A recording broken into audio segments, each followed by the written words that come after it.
तैयारी करे। राजस्व यज्ञ जलाना चाहिए। हाँ। काबर काबर पांडु के पिता।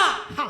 राजा पांडु अच्छा अलप मृत्यु में मरे हैं। मरे है ओकर आत्मा भटकत है शांति नहीं हो है तो स्वयं के आत्मा ला शांति करे बर और पिता के आत्मा ला शांति करे बर राजस्व यज्ञ के तैयारी कर।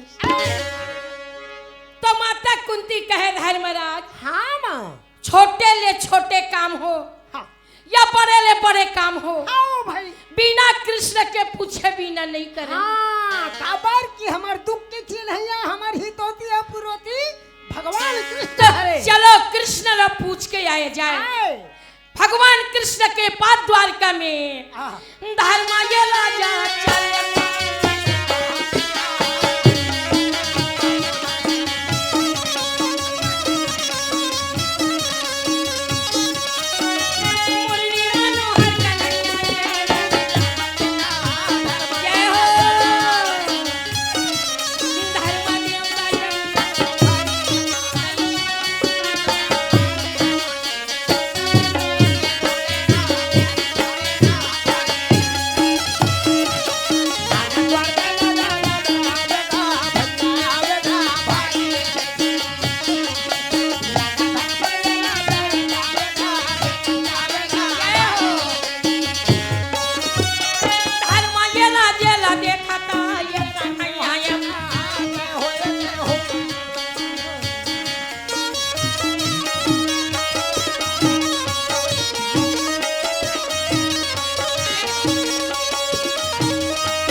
प्रणाम करी सुंदर आसन दे बैठारे।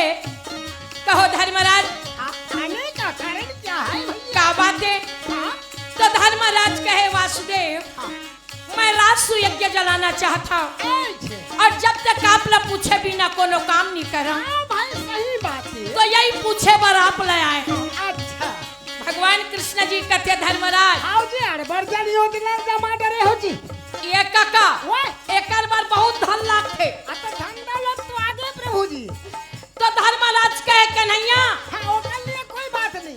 अर्जुन कुबेर के धन ला जीत के आए हैं। हाँ अरे तुम्हार घर तैयारी हो गई? नहीं सारी चीज जोड़ा हो गए प्रभु।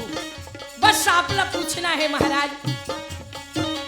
मनमाना मोहन ने वो बेटा काला बताओ। भगवान बोले धर्मराज राजसु यज्ञ जलाना है। एक काम करना पड़ेगा बेटा, कैसे? जब तक मगध देश के राजा जरासंध ना मरेगा राजसु यज्ञ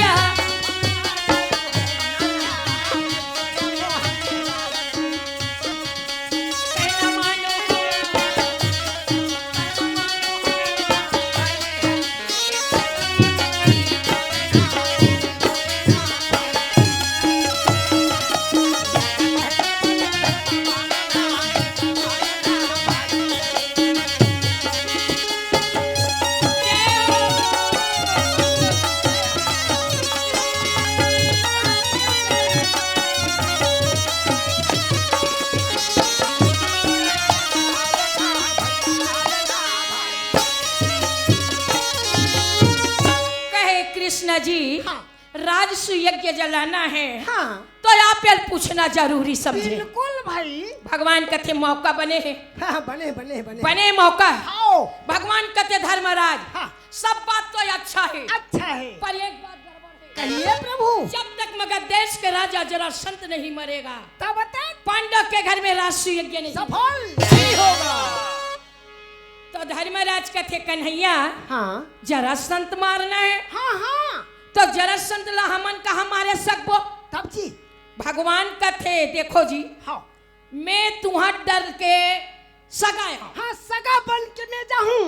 अब भगवान हाँ लड़न भिड़न लागू ऐसे की ते कबे हाँ तमे होत का होया हराऊं तते नहीं लड़े सक नहीं भाई काबर के मैं तो कर बेले 17 बेले घलो भाग के आए हूं। 17 बेर ले भागे है भगवान। हाँ। आवाज लड़ी कहूँ तब मैं नहीं लड़ा। नहीं भाई ये बताए बात बने होते। तो कहे कन्हैया मगध देश के राजा जरासंध ला कौन मारी। हाँ, तेल बताओ। धर्मराज ला भगवान कथे एक काम कर जी आओ तोर भाई भीम ये तोर भाई अर्जुन अर्जुन और मैं आओ हम तीनों मगध देश जाबो। चले मगध देश अब मगध देश ले जाके जरासंध ला मार के आबो तब तोर घर में राजसु है तैयार। हाँ हाँ हाँ बिल्कुल प्रभु जी। धर्मराज कहते हाँ महाराज आओ भाई चले जमोर भाई मल्ला। आओ अरे गौंडी धनुष धरे और गदा ले भीम से भगवान कृष्ण के साथ मगध देश के तैयारी हो गए।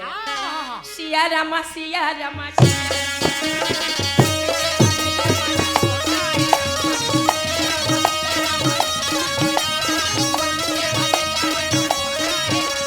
जरासंध आए दरबारे में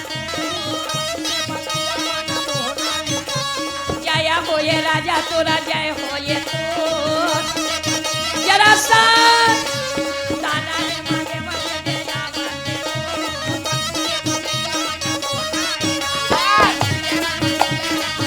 जय हो।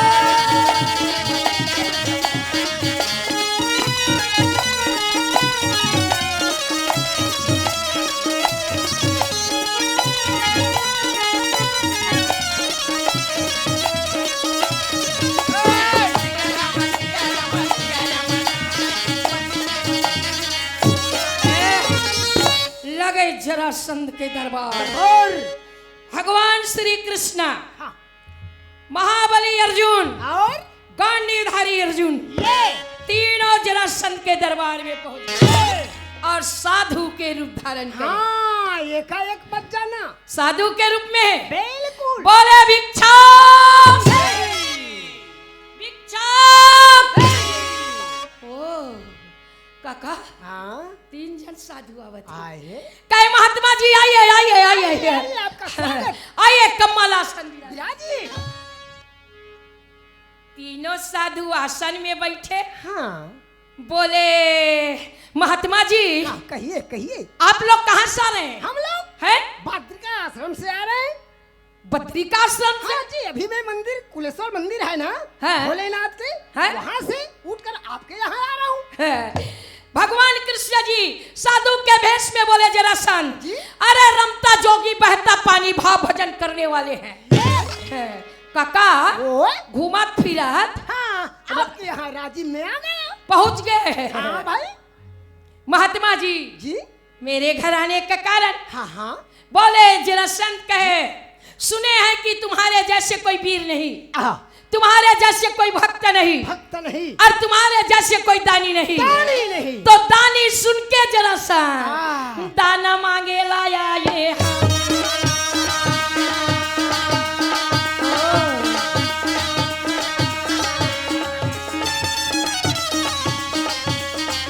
दाना मांगे ला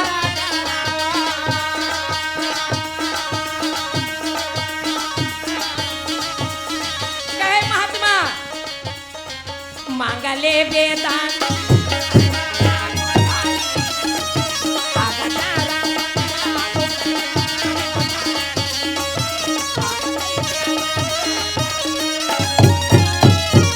जरासंध तुम्हें दानी सुनकर दान मांगने आए हैं।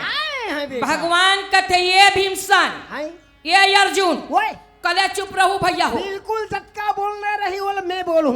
और कोई तुमन उल्टा सीधा बोले फिर गए वो पहचान यही, और पकड़ा जाबो तब कैसे काका? होगा, मुश्किल हो जाही। मुश्किल हो जाएगा भाई। तुम लोग को बात नहीं करना है, नहीं नहीं। मैं भर बोलूं। हाँ। अब जरासंध से दान मांगा थे भगवान कृष्ण जी। हाँ। तब भीमसेन नहीं है। हाँ।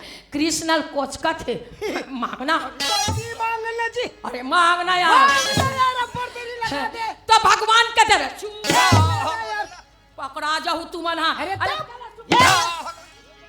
हाँ। अरे मांगना भैया। फिर भाई अरे एक मांग पकड़ा जाही। नहीं नहीं नहीं, निजा में जो दान कहेंगे हाँ दान दोगे। हाँ हाँ प्रभु, जो कहेंगे दोगे। मान इच्छा मांग लीजिए। अरे मांग लीजिए, आ, जो चाहे मांग लीजिए। बिल्कुल। साधु रूप में भगवान कृष्ण जी कहे जरासंध जी हमें कोई चीज का दान नहीं चाहिए, तो हमें तुम्हारे साथ युद्ध का दान चाहिए।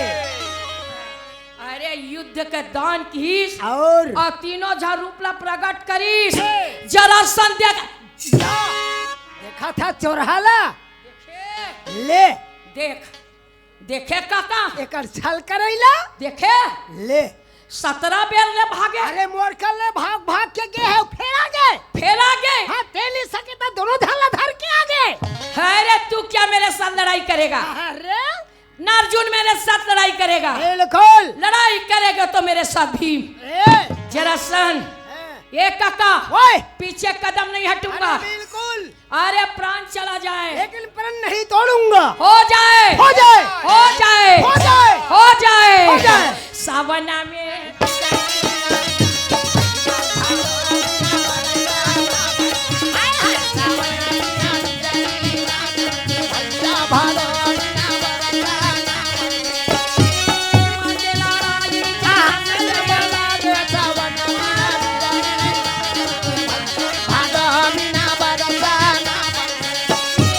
पटकी के पटका होगा नया बाला गे।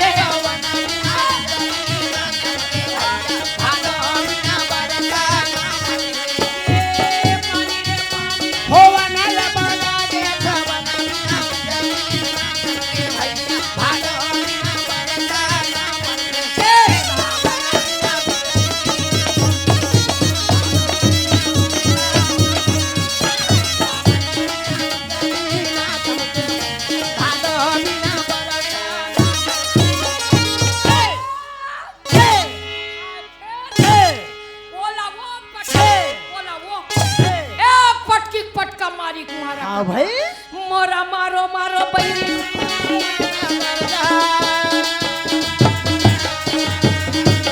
5 दिन हो गए, 5 दिन। एगा ओए 5 दिन हो गए। 5 ले 10, 10 ले 15, 15 20, 20 ले 25, 25 25 25 ले 26 26 और 27 वाली हाँ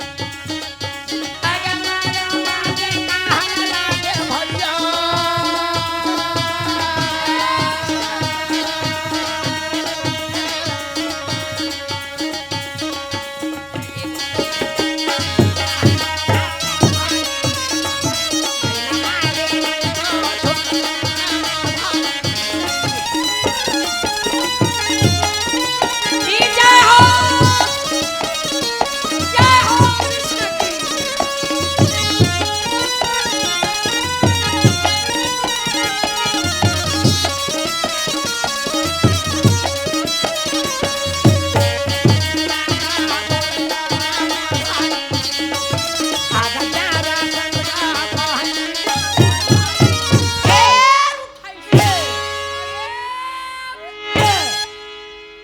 सत्ताईसवा दिन में हाँ जरा संता भीम लपट की और पटक के ओकर छाती में छप गए और छाती में बैठ के कहते बोल ऐसे राजिम के खाने ना बहुत में रवा थते हो नहीं वो कहा थे भाई मैं नहीं कहूँ नहीं नहीं नहीं नहीं तोर बात नहीं बोल ऐसा बड़ा कृष्ण ला हाँ और बेचारा भीम तरी डहर चक्का ये और जरा संतोल मचा थे है तो गया आज 27वां दिन की लड़ाई हाँ भगवान कथे बाप रे अरे राम रे मामला गड़बड़ है दादा ये काका ओए हे रे बहुत गड़बड़ है भीमसन नहीं बाचे नहीं बाचे मर जाई दादा रे आ। यह दे पवन देव कहे पवन देव ए। जल्दी हवा दे आ हवा चलीस हाँ भीम के बोए बेहोशी जागीस आज भीम के आंखी खुली खुल गए भगवान पीछू डार खड़े रहे है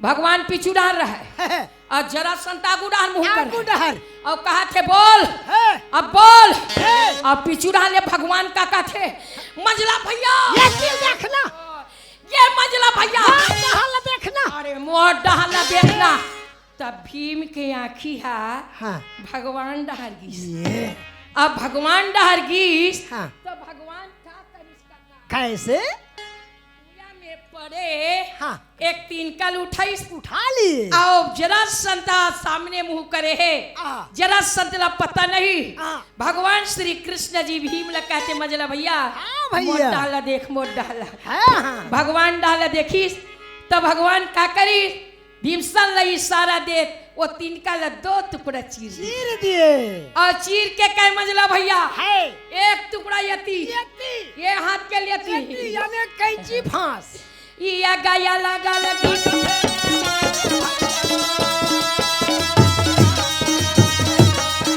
2 टुकड़ा चीर के फेंक।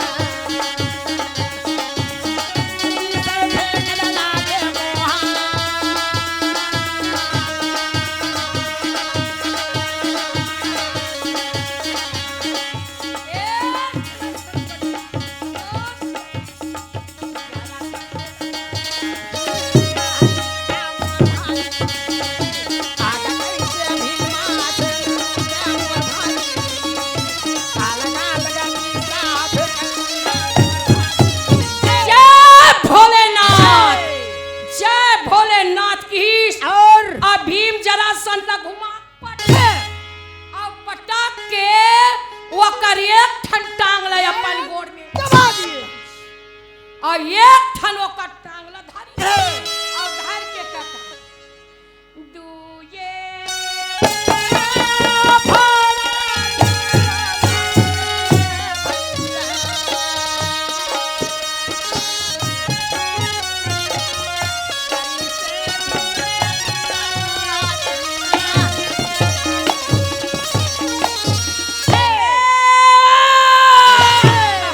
और 2 टुकड़ा चीर के जरा संतरा उठाई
भैया विजय हो विजय हो विजय। जय हो।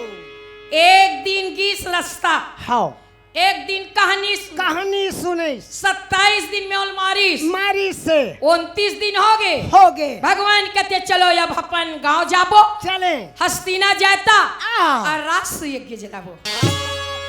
भगवान भीम कथे कन्हैया है पहली मोर एक शंका ला दूर कर, कैसे जी तेकर बाद जाबो। जाबो का शंका है? हाँ भाई नहीं जाननी कहन जाबो, लेकिन एकर मरना कैसे हो इसते कहे तहने शंका है मोला। हाँ मैं रोज के कूद कूद के लड़े हाँ जी ये काका ओए उठा उठा पटके पटकाओ दूधू कुट का चीरा गिराओ आके जुड़ जाए तब मरीज नहीं। हाँ अब ते एक तिनका ला इशारा करे हाँ और दो टुकड़ा चीरे हाँ अलग अलग दिशा फेंके, फेंके हाँ। तहाँ जरा संत मार गए। मार गए। ये का बात है नहीं? हाँ भाई काबर नहीं मरत रही। हाँ तेन ले बता भगवान कथे छोड़ ना यार, नहीं भैया ये ले बता लगी आम खाए से काम नहीं नहीं नहीं जब तक नहीं बताबे तब तक के जगह जान नहीं है। पेड़ गिने से काम नहीं। हाँ चलना नहीं महाराज, वो एक जगह फेंकन तो जुरे काबर। हाँ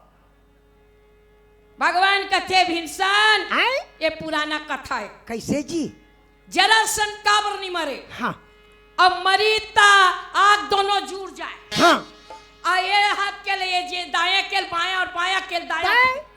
तब वो हा मरीस। मरी एकर कारण ये री जरा सन हाँ एकर पिता के नाम री श्री भद्रथ, एकर दू जन मारिस, हाँ दोनों माँ में संतान नहीं रही। नहीं रही राजा बड़ा उदासी रहे, आ मर्दू जन नारी है हाँ पर एक संतान नहीं। नहीं जगह जगह देवी देवता के पूजा कर रहे। हाँ भाई एक समय कश्यप ऋषि के सेवा करी, आई छे कश्यप जी प्रसन्न हो गए। आ कहे राजा भद्रथ हाँ मंगलो का वरदान चाहिए। मंगलो कहे महाराज आपके कृपा से हर चीज के परिपूर्ण हूँ, पर एक पुत्र नहीं है महाराज, नहीं है महाराज। एक पुत्र चाहिए। हाँ कश्यप ऋषि ध्यान मग्न बैठी और समाधि में बैठ के ध्यान से कका हाँ। हाथ में सुंदर एक आम के फल ले ली।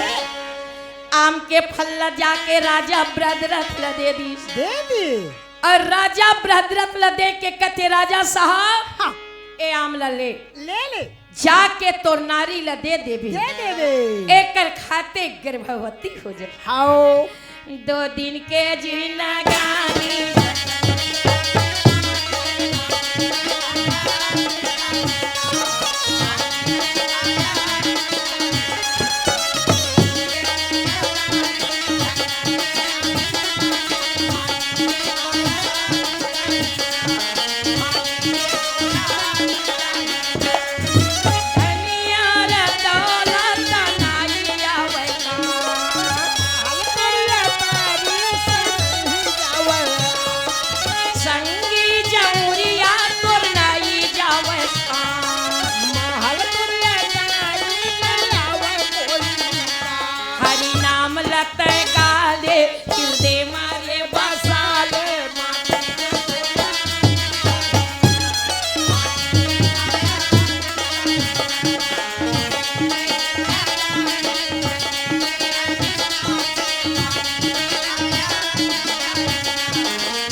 भद्रथ हाँ ए आम ला ले जा और ले जाके तय अपन पत्नी ला दे देबे, दे देबे एकर खाते गर्भवती हो जाए। हाँ राजा बड़ा खुश हो गए। हाँ भाई यानी साक्षात प्रमाण दे दी दे दी ए आम के खाते गर्भवती हो जाई। हाँ अब राजा आमला धर के हाँ। ऋषि आश्रम ले हाँ। अपन घर में आवत आवत रहा है। तो राजा सोचे भगवान हाँ।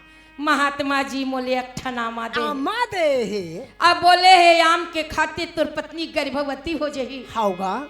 ये एक ठनामा है और ये के झल्ला दूहू तू हाँ। ये के नारी गर्भवती होही। सही बात। अगर ये आमला दोनों नारी दे दूहू तो दोनों नारी गर्भवती हो हो जाए।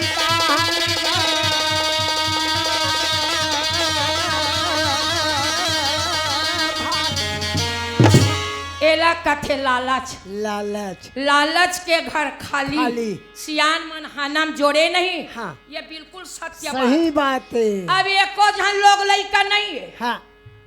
अब एक ठनामल दे दी हाँ। हो जाही की के या। त का कहा थे हाँ। एक झन ला दू हाँ। त एक के झन हो हाँ। और दोनों नारियल दे दू हाँ। त दोनों झन हो जाही। हो जही। त एक ठन बेटा नहीं हाँ। या अब अभी एक ठन नहीं है तब नहीं पाहे ना। तब नहीं कहा था। ले। राजा के विचार हाँ। लालच हो गए। हाँ भाई। घर में आगे आगे। दोनों नारियल बैठा ली। वाह वाह। अब बैठा के का करिस का कैसे? जोन आमा धर रहे हाँ। ओ आमाला या गादू ये फाकी आमा चिरा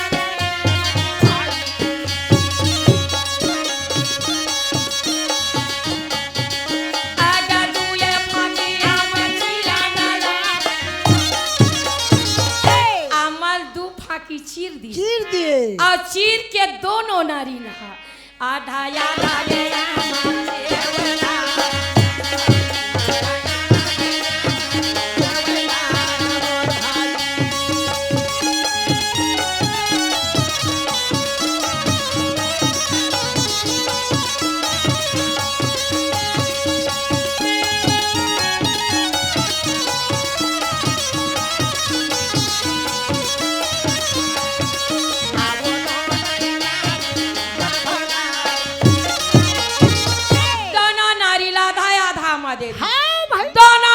गर्भवती हो गए। एक काका दोनों गर्भवती हो गए। हाँ भाई। अब 1 महीना 2 महीना 4 महीना हाँ 5 महीना हो गए।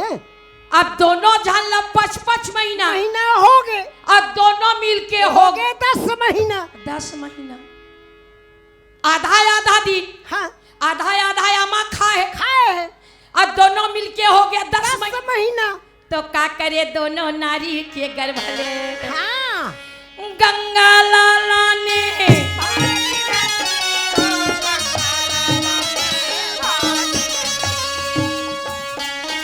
गंगा लाला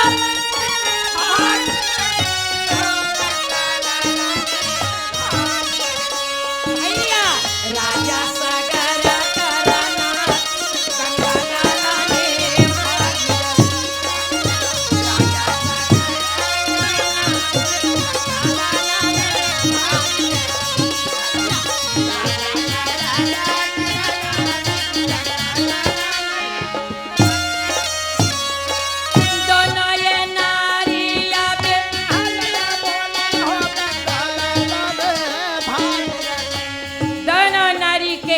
आधा आधा दिन और दोनों नारी के गर्भ से आधा आधा लड़का के जन्म हो गए।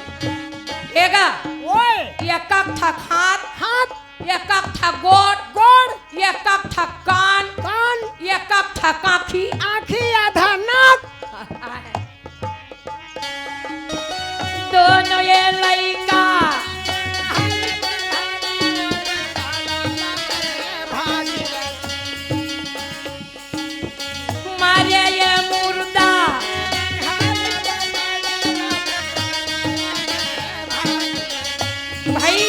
राजा सागर करनाती गंगा लाला ने गंगा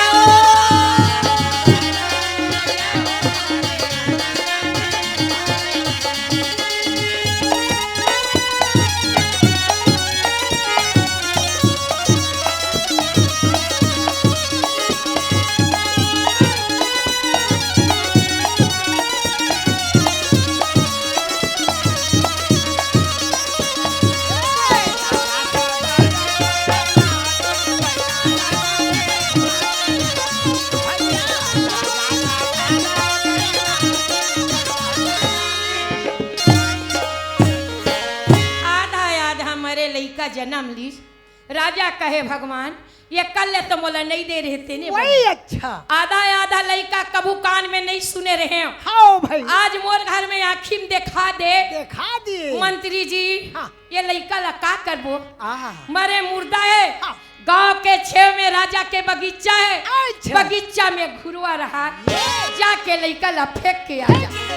दोनों लड़का ला टुकनी में जोरीस और अब मंत्री गांव के छेव में बगीचा रहा घुरवा में लेके फेंक दिए कौवा कुकुर मन खाए बर झूमे रहा। झूमे रहा अब घर में रोना पड़े रहा। परे रहा मरना एक ऐसे चीजें हाँ भाई चाहे सियान मरे या लड़का मरे। हाँ भाई अब माई पिला रोना पड़े रहा। हाँ का करीस ये काम करबो। हाँ जरा नाम के राक्षसी रहे ऐज जंगल ले पानी पिए बर उतरत रहे। उतरत रहा है डोंगरी ले घुरुआ में कौवा कुकुर ला झूमे देखिस। हाँ जरा नाम के राक्षसी चल यस ये मेरे कोनो मांस है का। हाँ भाई खाए चीज है का वो मांस खाने वाली है। हाँ भाई कौवा कुकुर माला खेत दी और अपन घुरुआ में उतर के देखे ये काका ओ ये देगा हाँ आधा आधा लड़का परे हाय वो जरा नाम के राक्षसीन का करी हाँ एक ठन कुटका लुठा आ उठा का कथे हाँ ए दाई ये दे यहू आधा है बेटी यहू आधा है हे ब्रह्मा जी आहा, ते गढ़हत गढ़हत कैसे भुला गए होबे कहा एक ठन हाथ एक ठन गोड़ एक ठन आँखी एक ठन कान हाँ भाई आया उ लइका उसने छकी उहुल उठा डरिस और दोनों ठन लइका लइसे झरे काका हाओ ये दाई ओह जरा नाम के राक्षसीन कथे हाँ। ये दोनों लइका ये दैसे जुड़े रहती हाओ तसई गो लइका बनती हाँ वो मुर्दा लइसे तीर में जोड़त रही और ऐसे तीर में जोरिस गा हाँ ये दाई हाँ लइका ये टोहरो ये तो ढली जिंदा हो गए वो जिंदा हो गए। हाँ। जरा नाम के राक्षसीन कथे है दाई ये राजा घुरवाए हाँ। और राजा के लइकाए लइका राजा के घर में चला पहुंचा देता हूँ गोदिल पा गोदिम लइकल पाहे हाँ और पाके चोला माटी है काया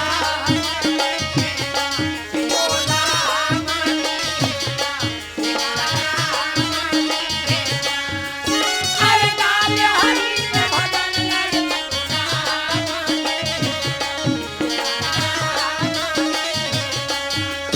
अरे गाले हरी में भजन लगे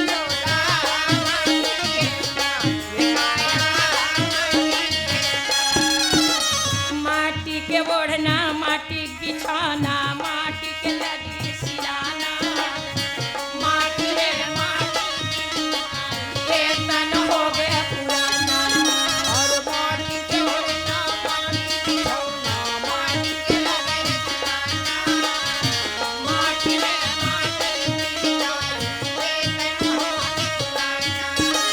माटी में माटी मिल जाही आयो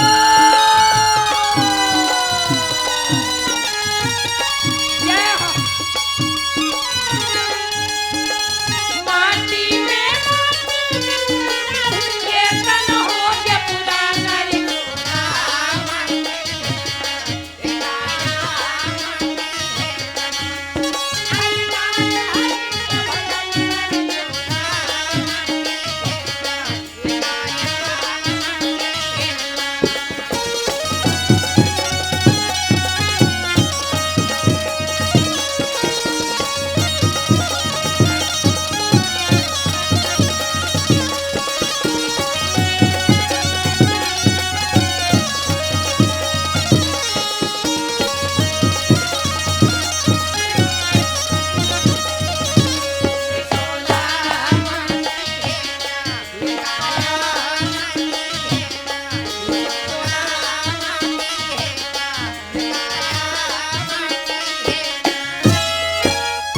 बोले राजा साहब हाँ बोलो जरा राक्षसी हाँ कहे महाराज वो घुरुवम परे ते तोड़ लइका ऐसन धन का भाई दुख में दोहरा मत बता मतलान कहे मत रो महाराज हाँ वो लइका जिंदा है हाँ ए ले तोर बेटा। धर भाई। बेटल जब दिस तो राजा अपन बेटल गोदी में लेके खुश हो गए। आहा। बोले जरा नाम के राक्षसीन, हाँ भाई। एला जिंदा करे कैसे? हाँ फिर बताइस कहे महाराज ऐसा ऐसा घटना में लड़का जिंदा हो गए। हाँ। राजा बोले जरा नाम के राक्षसीन, क्या लेना चाहती हो? मंगलो। जो चाहे मान खिलाना। मन चाहे खजाना मंगलो, जो चाहे मन चाहे खजाना ले लो। हाँ। बोले महाराज नहीं चाहिए माल खजाना नहीं चाहिए, कुछ नहीं चाहिए महाराज, कुछ नहीं चाहिए। बोले नहीं कुछ तो मंगलो। हाँ। जरा नाम के राक्षसीन बोले राजा साहब है? अगर मुझे देना चाहते हैं तब तो एक चीज दे दीजिए। हाँ। आपके बेटा के नाम में मेरी नाम को जोड़ ताकि युगो युगो मेरी नाम चलते रहे। बोले जाओ इस बालक का नाम जरासंत नाम धर दिस कर। और जरासंत नाम में जब तक ये दो दिशा में चीर के अलग अलग दिशा ना फेंकी तो ये बालक जिंदा ना हो। एक दिशा में फेंक दी तो जी जही। जरा नाम के राक्षसीन के आशीर्वाद रही। भीमसेन कथे महाराज है अतेक लंबा चौड़ा। हाँ भाई यहाँ का लंबा चौड़ा है जी? है नहीं। आहो। चल चले चले चल चले। तेरी नारी नारी मरना नारी नारी बोलो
के साथ में जरा नाम के राक्षसीन जय जयकार मनाने लगे।